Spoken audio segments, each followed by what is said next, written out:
Hello，大家好啊！今次係介紹呢一隻 SHF 嘅光榮嘅超和騎士版旋風號電單車啊！咁呢部電單車咧，全長咧大約咧就19cm。咁呢架電單車咧係將2015年嘅版本啊，成架電單車重新翻新過，再出多一次啊！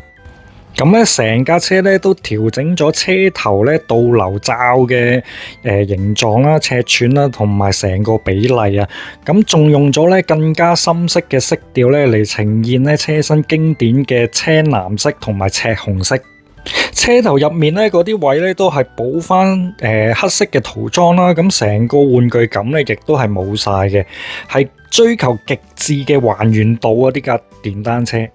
咁擋風玻璃咧，前面嘅保護蓋咧都用咗咧高透明度嘅零件咧去還原啦。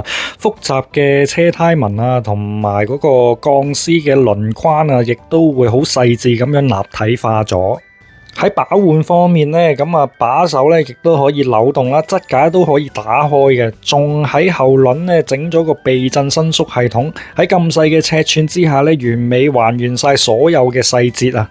咁配件方面咧，除咗收錄咗可以重現車頭兩邊側翼打開狀態嘅車頭替換零件之外咧，仲新加咗新開發嘅藍色同黃色嘅風車零件啊，可以模擬劇入面咧隨住車速改變風車顏色嘅經典視覺效果。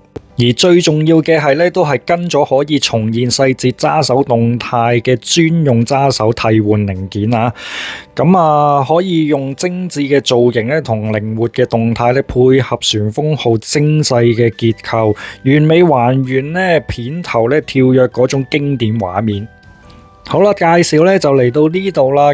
如果有興趣嘅朋友咧，記得早啲去訂啦。呢款電單車咧，就嚟緊喺2026年嘅9月就會出噶啦。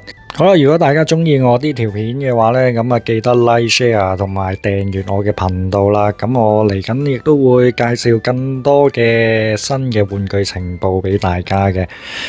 下次見啦，拜拜。